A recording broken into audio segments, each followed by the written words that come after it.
Let's talk about Dan Crenshaw and how he's turned himself into a hell of a stock trader over the past few years.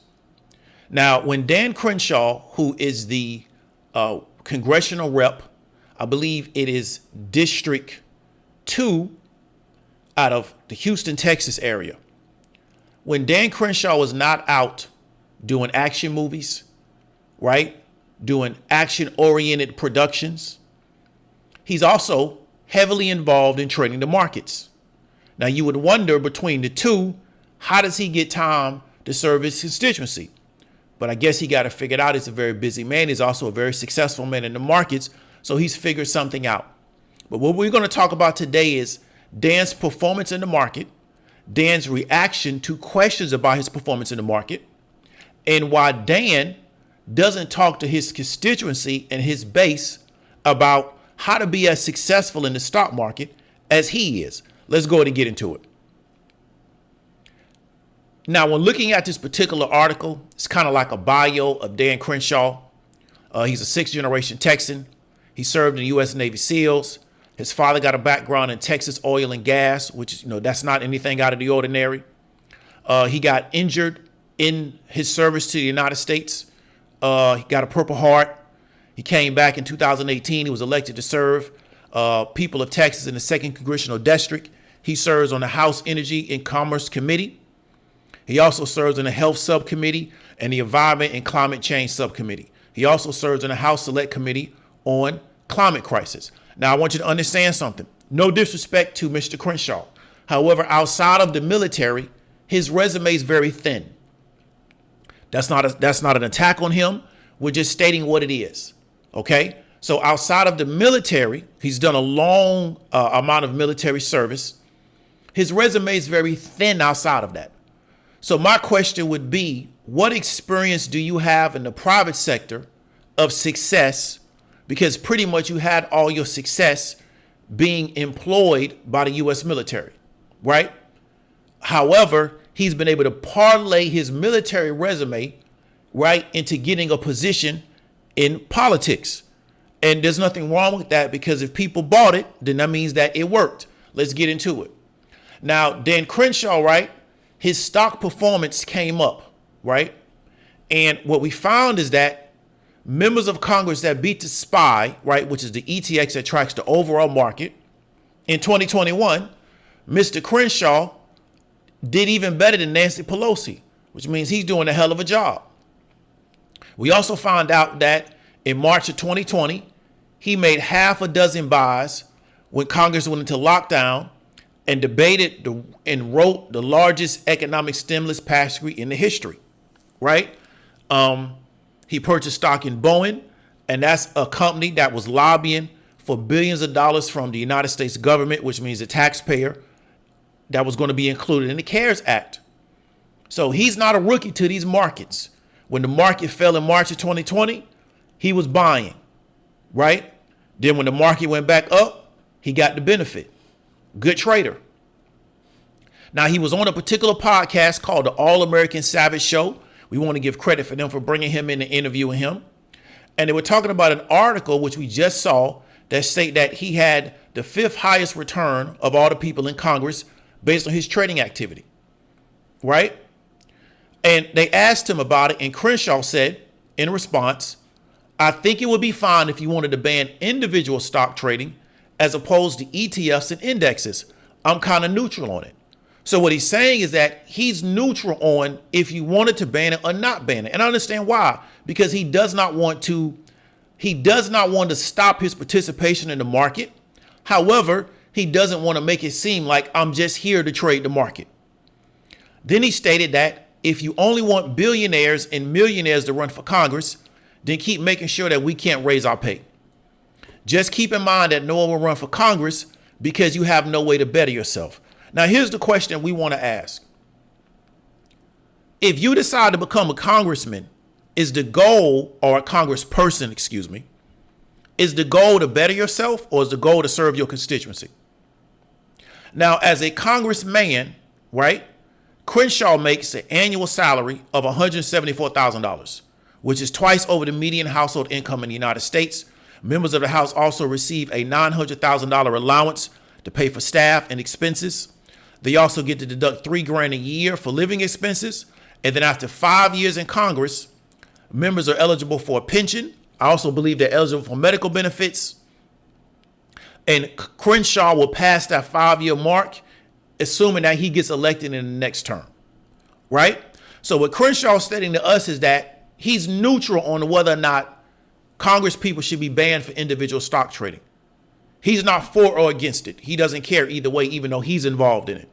However, he states that if we only want millionaires and billionaires to run for Congress, we got to keep making sure, one, we can't raise our pay. Which he stated that's important to him, that the pay keeps going up. Just keep in mind, no one will run for Congress because you have no way to better yourself. So he kind of explained to you why he's here. Now, I'm not mad at him because he's stating it. However, this is my challenge to Crenshaw. When we look at how he conservative virtue signals to his audience, right? Like the majority of these conservative entertainers, look at what he's conservative virtue signaling. So let's go to his Twitter feed. Let's get to it. January 25th, he talks about 2 million Americans, right, have crossed the border since Biden took office. We can't get a straight answer on what they're doing. It's embarrassing. So now he come with the immigration issue. Okay, cool. January 24th, the left lies about voter suppression. They want to justify their radical election takeover bills and blame the electoral officers on suppression instead of their policies. No one's falling for it. Okay, so now we use the left, voter suppression, radical, use all the little hot keyword, all the hot key button words that the conservative entertainers use to, lock their audience in. Okay, that's working, right? Then we go to this particular on January 20th. No healthcare worker should be fired because of their vax status. So I did something about it. This is why I'm introducing the No Mandates for Healthcare Workers Act. Okay, so I guess if I'm a healthcare worker, that's an issue. But if not a healthcare worker, I don't know why I would care because it don't have anything to do with me. But I'm going to take up this particular mantle because I know that I have an audience of people where they're against the vaccine. Not all vaccines, just this vaccine. They want that mumps, measles, and rubella. They want that. Then we get the, I don't even know what that is. We'll move by that. Okay, so today marks 1 year since Joe Biden was sworn in. It's safe to say this is the worst fourth year of a presidency in modern history. We've seen our energy industry attacked, our medical freedom infringed upon, and our standing on the world stage diminished. Okay, so now we attack the president because my audience doesn't like the president. Okay, January 20th, Biden pushed the most damaging legislation in American history to the world that would have killed energy jobs, raised taxes on middle-class families, and made an already historic inflation crisis worse. Okay, so now people that are supporters of my particular platform, if you've listened to the videos that we produce, we know that the president doesn't have anything to do with inflation. His audience doesn't know that. We know that. President has nothing to do with the inflation rate. Absolutely nothing, because the president doesn't set monetary policy. In fact, the United States government doesn't control the economy because they don't control the printing of the money. But his audience doesn't know that, right? So he knows his audience doesn't know that. So if you look at his timeline, if we go all the way down, he doesn't talk about anything based around the stock market that he's involved in. He doesn't talk about anything based around monetary policy that impacts the stock market that he's involved in. He doesn't talk about anything dealing with economics that he's involved in, because the audience of the conservative entertainer, they're not interested. Those issues aren't interesting to them. So Biden figured this out quick. I appeal to my audience by talking about the issues that are important to them. But when this economy tanks, they'll have no idea why it happened. Why? Because they've been filling their whole life up with radical left, radical agenda, vaccine mandates, which I'm not saying that those are not important, but those are not economic issues. Okay? Now, I want you to understand something. Looking at the 2nd Congressional District, this is the district that he represents. Median household income is $80,000, right? It's $80,000, okay? Got almost 1 million population, really diverse ethnicity, but Houston Metro was very diverse, okay? So I want you to understand, remember this number, median household income is $80,000. That's household. That's not individual. That's household. We go to Dan Crenshaw's, his little fact sheet. His salary is $174,000. So now his attitude is that we should only expect billionaires and millionaires to become congresspeople if we don't allow them to better themselves while they're in office. The guy's salary is $174,000. His salary is not double, but it's higher. Well, it is double. Double, right? The median household income for his district. Okay? So he's bettering himself because as the representative of that district, he makes double household as an individual. But that's not enough money. Dan, I got to put money into the market. I got to get a return. And he's getting good returns, right? Then, you probably got to cut some real estate deals. I'm not against the guy making money. Not against it. Make money. My challenge to Congress people that are making money because they start to understand how the financial markets work, they establish better networks to be able to cut themselves into better deals, right? How come you're only talking to us about everything else except how to make money? How come you're not including your constituency in the conversations about how you're making your money? How come we're not having workshops and symposiums about how we're utilizing the financial markets to make money and increase our income and increase the wealth for our family? How come you're only talking to me about the radical left and vaccine mandates and the fact that the president is responsible for inflation, even though we all know the president got nothing to do with inflation. Inflation comes from the Federal Reserve. This is what you got to understand. Crenshaw is trying to be where Pelosi's at. When this thing is done, he wants to be up a few $100 million. Nothing wrong with that. But let's be honest about it.